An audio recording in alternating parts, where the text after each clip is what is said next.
absurda.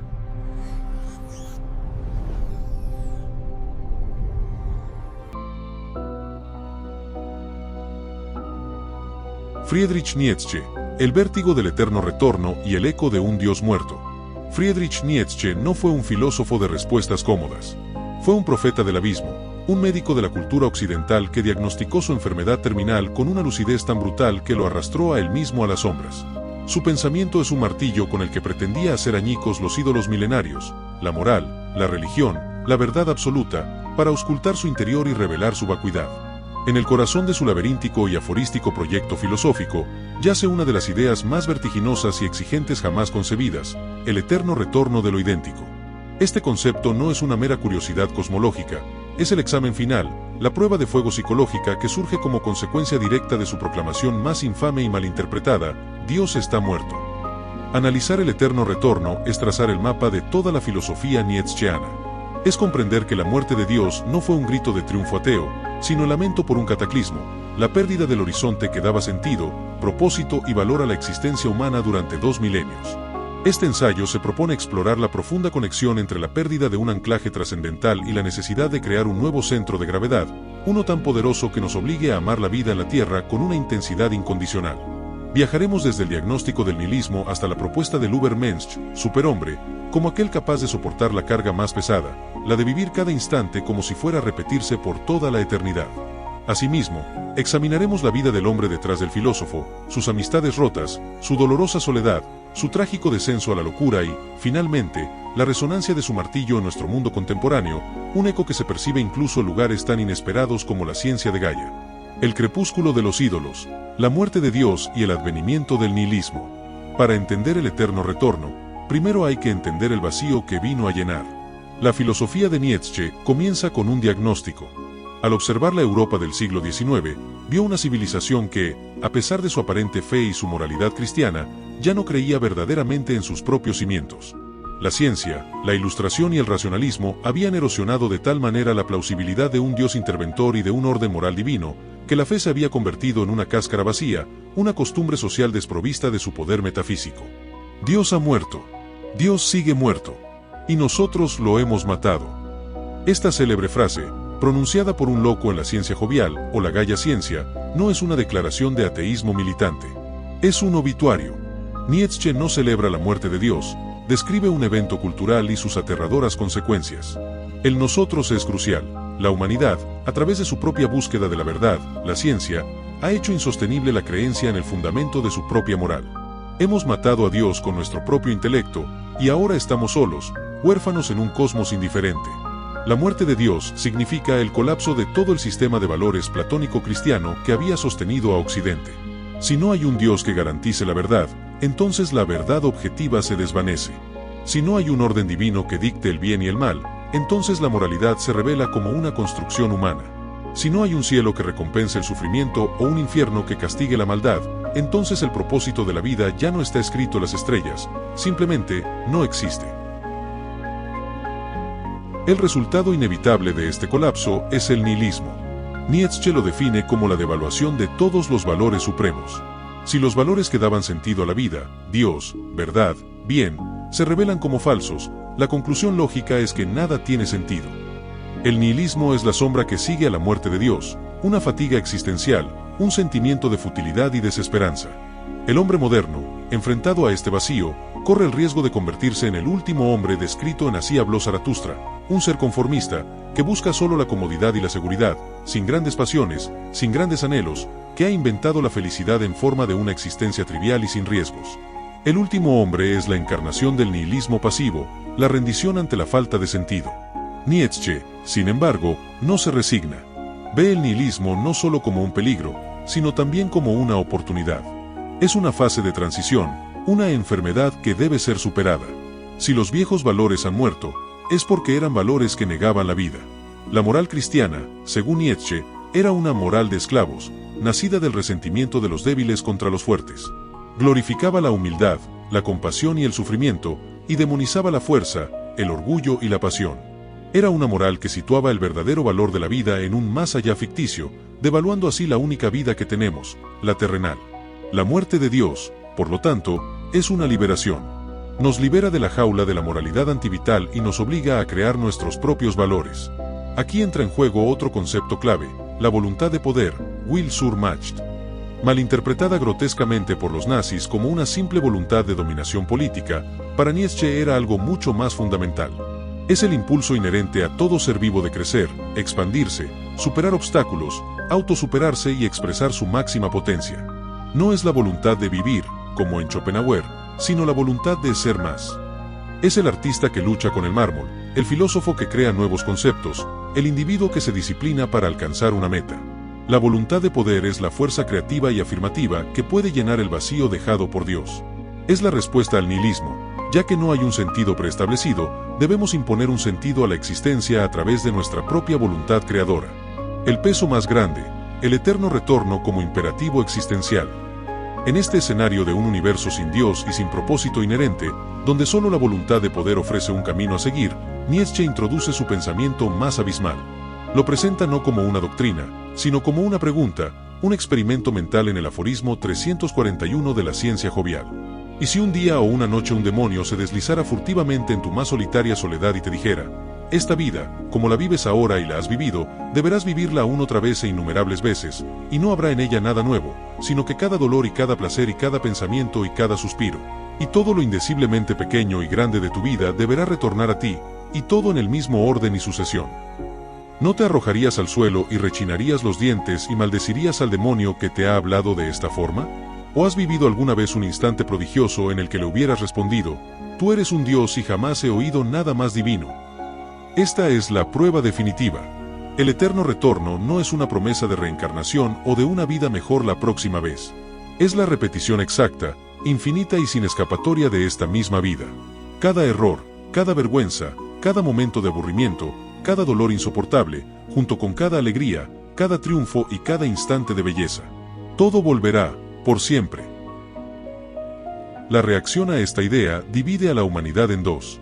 Por un lado, está el hombre nihilista, el último hombre, el que soporta la vida con la esperanza de un descanso final o una recompensa celestial. Para él, la idea del eterno retorno es la maldición definitiva, el peso más grande. Es un veredicto de cadena perpetua en la prisión de su propia existencia mediocre y sufriente. Es la confirmación de que no hay escapatoria, de que su sinsentido es eterno. Por otro lado, está el ideal nietzscheano, el Übermensch, traducido a menudo como superhombre o más precisamente, ultrahombre u hombre superior. El Übermensch es aquel que ha superado al hombre común, que ha creado sus propios valores y que vive con tal plenitud y autoaceptación que puede mirar al demonio a los ojos y gritar, sí, otra vez.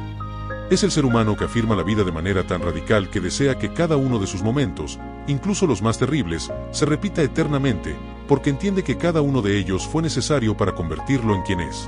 El eterno retorno, por lo tanto, funciona como un imperativo ético. Transforma la pregunta ¿cómo debo vivir? En estoy viviendo de tal manera que desearía repetir esta misma acción por toda la eternidad. Obliga a una honestidad brutal con uno mismo. Cada decisión, cada momento, adquiere un peso infinito. Ya no se puede vivir a medias, posponiendo la felicidad para un futuro o un más allá que no existe. El eterno retorno exige que encontremos el valor y el significado en el aquí y el ahora. Este concepto es la antítesis de la cosmovisión cristiana. El cristianismo propone una historia lineal, creación, caída, redención, juicio final. La vida en la tierra es una prueba, un valle de lágrimas que hay que soportar para alcanzar la verdadera vida en el cielo. El eterno retorno destruye esta linealidad. El tiempo ya no es una flecha que apunta a un final redentor, sino un círculo que se cierra sobre sí mismo.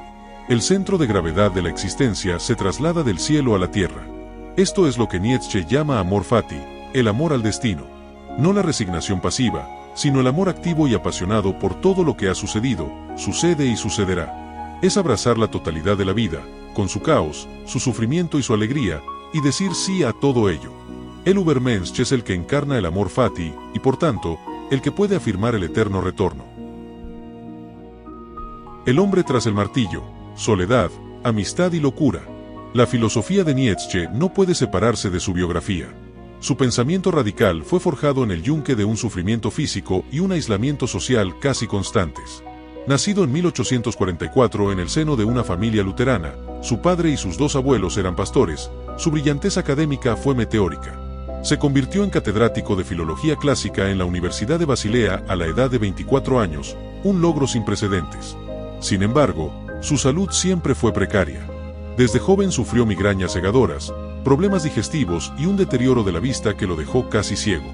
Este dolor físico lo obligó a abandonar la academia en 1879, a los 34 años.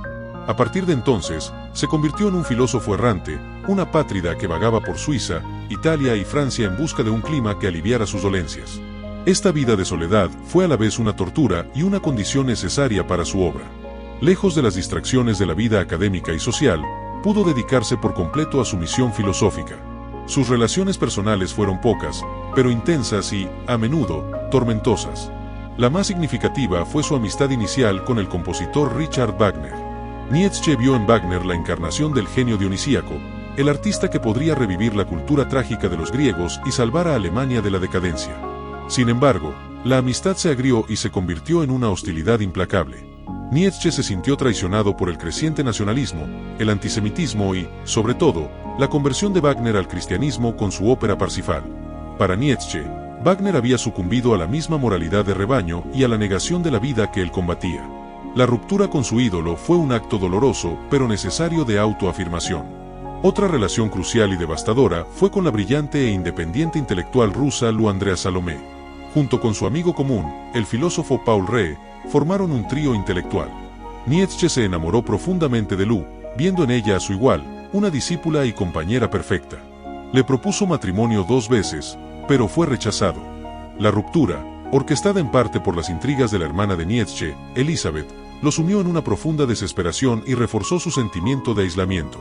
Este episodio amargo probablemente influyó en muchas de sus controvertidas y a menudo misóginas declaraciones sobre las mujeres. El 3 de enero de 1889, en una plaza de Turín, Italia, Nietzsche sufrió un colapso mental definitivo. Al ver a un cochero azotar brutalmente a su caballo, el filósofo corrió hacia el animal, lo abrazó para protegerlo y se desplomó llorando. Pasó los últimos 11 años de su vida en un estado de demencia, primero en un asilo y luego bajo el cuidado de su madre y su hermana. Durante este tiempo, no escribió nada más. Las causas de su locura siguen siendo objeto de debate. La teoría tradicional apunta a la sífilis, una enfermedad que podría haber contraído en su juventud. Otras teorías sugieren un tumor cerebral, un trastorno genético hereditario, CADASIL, o simplemente un colapso psicótico provocado por la tensión de su trabajo filosófico y su extremo aislamiento. La ironía es cruel y trágica. El filósofo de la autosuperación y la voluntad de poder terminó su vida sin mente y sin voluntad. Fue durante este periodo de silencio que su hermana, Elisabeth Förster Nietzsche, tomó el control de su legado.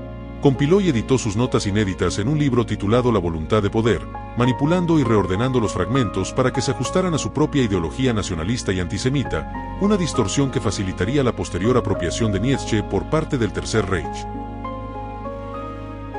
La influencia de Nietzsche y su conexión con Gaia. La influencia de Friedrich Nietzsche en el siglo XX y XXI es incalculable, pero también ambigua.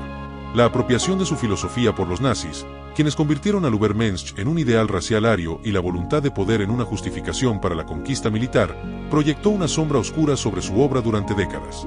Fue necesaria la labor de filósofos como Walter Kaufmann y Giorgio Colli para limpiar su nombre y presentar una lectura más fiel y matizada de su pensamiento, destacando su individualismo radical y su desprecio por el nacionalismo y el antisemitismo.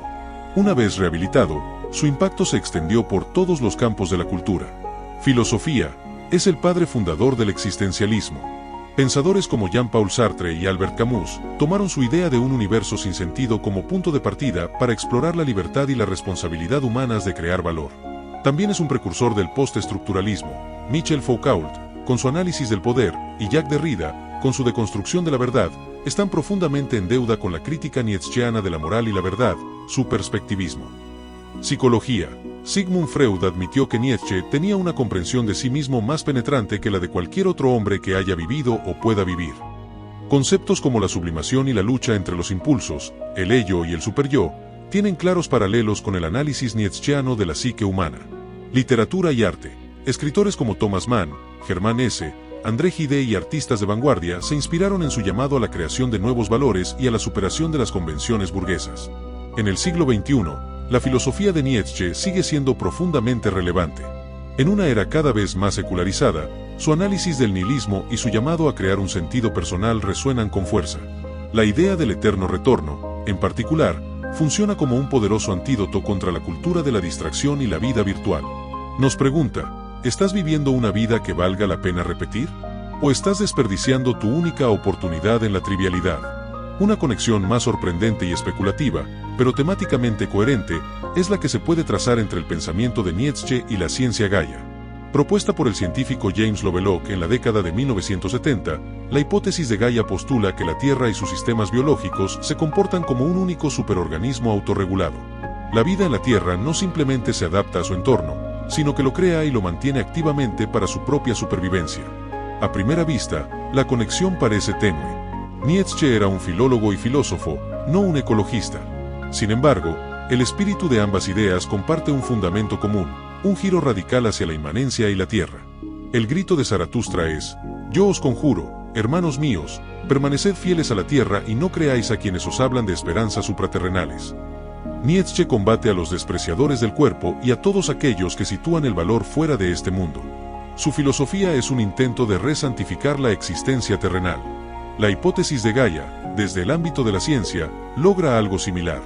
Destrona a la humanidad de su pedestal como la creación especial y dueña de la naturaleza, y la resitúa como una parte más de un sistema vivo, complejo e interconectado. La Tierra deja de ser un escenario inerte para el drama humano y se convierte en un agente activo. Tanto Nietzsche como Gaia nos obligan a reconsiderar nuestra relación con el planeta. Ambos critican la arrogancia humana, el antropocentrismo, que se cree separada y por encima de la naturaleza. Mientras que Nietzsche nos pide que encontremos nuestro propósito en la fidelidad a la Tierra porque no hay otro lugar a donde ir, Gaia nos muestra que nuestra supervivencia depende de comprender y respetar el sistema terrestre del que somos una parte inseparable. Es una afinidad de espíritu, un profundo rechazo a las abstracciones trascendentales en favor de un compromiso radical con el mundo tangible y vivo. El vértigo y la oportunidad. Friedrich Nietzsche sigue siendo una figura incómoda, un pensador cuyos aforismos cortan como el cristal. No ofrece consuelo ni respuestas fáciles. En su lugar, nos presenta un desafío monumental. La muerte de Dios nos ha dejado a la deriva en un océano infinito, sin brújula ni estrellas que nos guíen. El nihilismo es la tentación de dejarse ahogar. La propuesta de Nietzsche es aprender a navegar por nosotros mismos, a convertirnos en nuestros propios creadores de estrellas y de destinos. El eterno retorno es el corazón palpitante de este desafío. Es la fórmula para una vida de máxima intensidad, responsabilidad y afirmación. Nos pide que amemos nuestro destino, nuestro amor fati, tan completamente que deseemos su repetición infinita. Es una idea que puede aplastar o divinizar, que revela si nuestra vida es una carga que soportamos o una obra de arte que celebramos. La tragedia de la vida de Nietzsche, su descenso a la oscuridad, no invalida la potencia de su filosofía. Al contrario, quizás la acentúa. Él mismo fue una prueba viviente del inmenso coste de mirar al abismo. Nos legó no un sistema, sino un conjunto de herramientas para pensar, un martillo para derribar nuestras propias prisiones mentales y una pregunta que resuena a través del tiempo. Esa pregunta, susurrada por el demonio en la soledad de la noche, sigue siendo la prueba final para cualquiera que busque vivir una vida auténtica en un mundo sin dioses. ¿Deseas esto una vez más, e innumerables veces más? En nuestra respuesta a ese vértigo yace la medida de nuestra libertad. Si te ha gustado este viaje por la mente de Nietzsche, su eterno retorno y su visión del mundo, recuerda que un simple me gusta ayuda a que estas ideas no mueran. Suscríbete para seguir explorando más filosofía y comparte este video. Quizá algún amigo también necesite cuestionarse el sentido de la vida.